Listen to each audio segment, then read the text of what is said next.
If I just sat up here, is that dangerous? Yeah, it's dangerous. Do it, do it. Oh, I'm scared. It's tall now. We're in Yungay. We are in Yungay, a small town about an hour away where we were actually supposed to stay. So here we are, accidentally, in Yungay, Peru.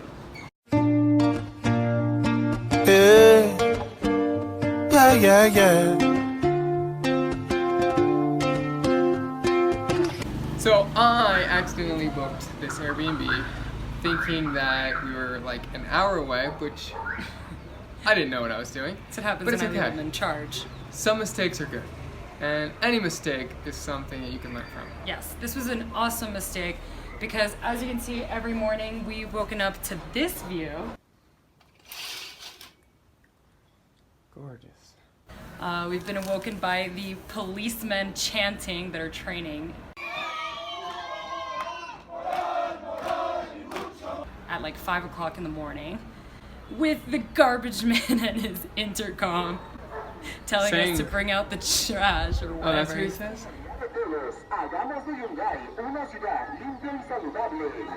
Not to mention that we actually had no idea that this town was actually destroyed. Entirely destroyed. Yeah, in 1970. It's a crazy history, really. This is where the main square of the town sat. And I mean, there's survivors that are still living here from this. And if I didn't make that mistake, we would have never known that.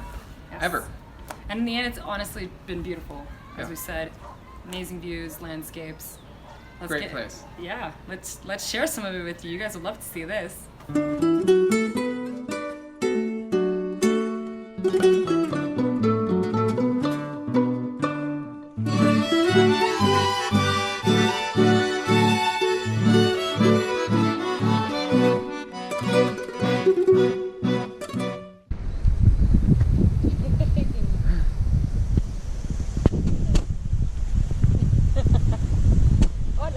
Once again, thank you to Airbnb because it's amazing that you can find spots like this in such a remote area. And you get to meet cool the people. Yeah. Like, that's huge. When we first arrived, we actually only met Mayra, was the girlfriend of Norvel, and Norvel was the one who we had been chatting with through Airbnb. Who is Norvel? Hello, Norvel! Hola. Yeah. She told us, once we got here, that there was no supermarket in this whole town. And that if we wanted to get anything, we basically had to go to this little shop that only really has like Eggs. perishable kind of things. Pasta. Or the Chocolate. market. The market has everything. Everything. But she told us to also maybe stay away from the meats. She wasn't from this town and she said she didn't trust the meats here. So we took her advice given that we had just been sick, right? Otherwise we might have dared to, but we were sick. And we were okay with being vegetarians for a couple of weeks, weren't we? Absolutely. So, Yungay has something spectacular that is a little bit sad, but really epic because the remains of what the city was before the earthquake. Yes. It's called Campo Santo. It's a really pretty park with lots of flowers and a replica of the old church that was there, and you can walk step by step through the old city before it was destroyed. But this park is right where the old town was, where it used to be. So that almost gives you this eerie, like, I don't know, it kind of gives you a weird feeling knowing that like 50 years ago there was people running for their lives here. Quite sad. Here was the main plaza. Now they've just kind of made it this memorial part next to where the town is. Here you can take a look at what was, it's incredible. What was the church? What was the cathedral? And you'll see little boys and people just enjoying their afternoon, little boys, little children, and people enjoying their afternoons there. The reason I said little boys is because one day we were just kind of chilling out there and these kids came up and started talking to us. And aside from calling us blanquitos or whiteys, they also gave us their version of the history of the earthquake, so that was pretty cute. Dime, ¿cómo se llama este lugar? ¿Y qué fue lo que pasó? Se hundió. ¿Pero cómo? ¿En serio? ¿Qué fue lo que pasó? De lo que vino del Huascaran, ahí se hundió todo. Vámonos. Enséñanos el camino.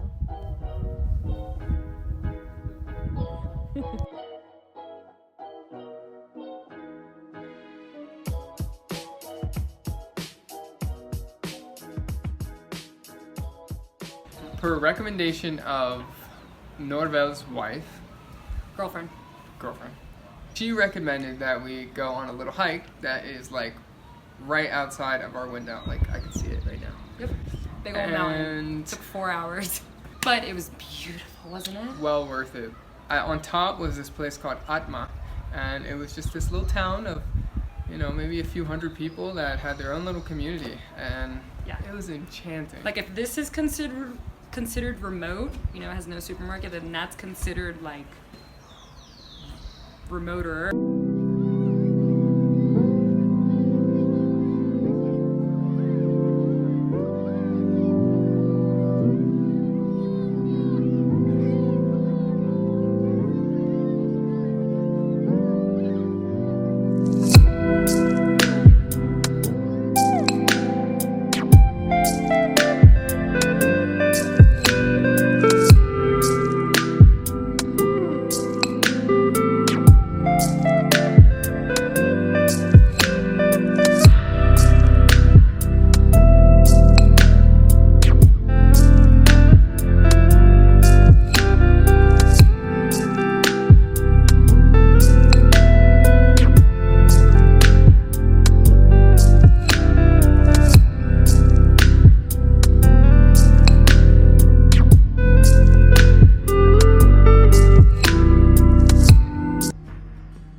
So Norvel, our host, eventually made it into town, and he invited us to spend a day with him and his girlfriend out in the Huascaran National Park. Huascaran is the big old park and mountain with the glaciers. And so we headed out there to check out a couple of the lagoons that are out there.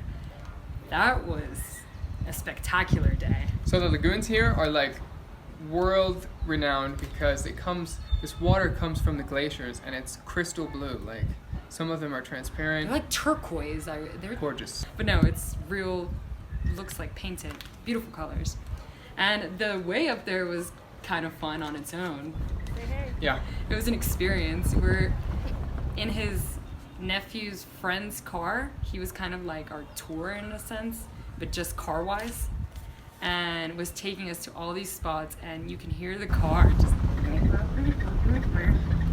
as we're going up. Like these roads are meant for like four-wheeling, like 4x4 type cars, like Jeeps and SUVs, and we're just in this regular old car going through. We're like going through like this much deep of water at times. We made it though. There was no issue. We made it perfectly fine. Didn't stall out or anything. Yeah. It was an incredible day that we spent out there. Absolutely. And I feel really lucky and grateful, honestly, because it's not all the time that you get hosts like Norvel and Mayra, and they really went all out to do whatever it was to make us happy and to make the experience memorable. yeah, they wanted was to make sure memorable. we knew what Yungay was about. Yeah, and Norvel was so informative. He gave us so many facts and just things we would have never known had we not had them. So we're definitely very guys. thankful for that. So thank you, Norvel, and thank you, Mayra. We appreciate you. Yeah, that was awesome. Thank you very much. This is the Yanganuco Lagoon.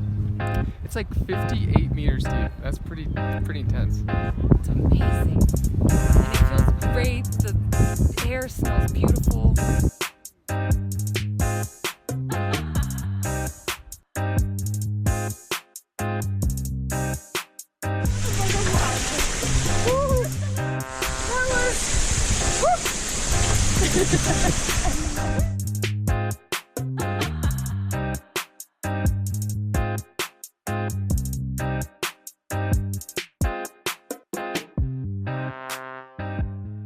After going on this cool, crazy ride through the mountains, we went out to eat together because we wanted to enjoy the evening.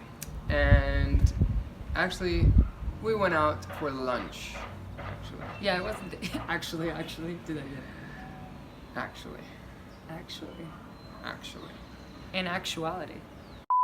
At this lunch is where me and Andrea tried two very traditional dishes of this area of the Sierra. One Was trucha. We had fried trucha, and trucha is trout. Number 2 was koi, which is a guinea pig. What do you think?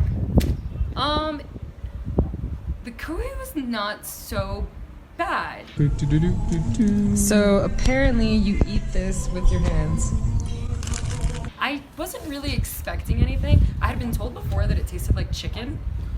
I wouldn't say it tastes like chicken, Doesn't taste like chicken. but if you had to compare it to something you've had before and like one of the typical meats, I guess you could say the closest is chicken. But it doesn't really taste like chicken. Tastes like guinea pig. But it was alright. Tastes like chicken. Little did we know that Mayra was surprising us with a guinea pig of her own that she brought in a bag. Hola, Koi. Ay, lo vas a matar tú mismo. Yo no. ¿Quién lo mata? Su tía de él.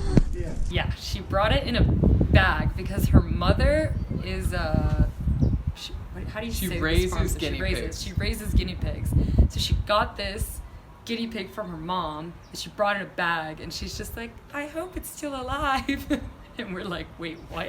And she's like, no, I poked holes in the bag. He should be fine. But he's been in there all day, and we're just like, oh my god. I wanted to play with it. He did play with it. What's that? Mi amigo. What will he be tonight? Which makes it so much more traumatizing. No. The experience was a little weird, but I will say we are very curious minds, and we asked to see the whole process. We can't show you because that's probably violates YouTube's. Plus, I don't think you want to see it, but No. it was interesting to watch. It was very quick and clean. Anyways, in memory of this lovely Kui, we had a celebratory dinner featuring him.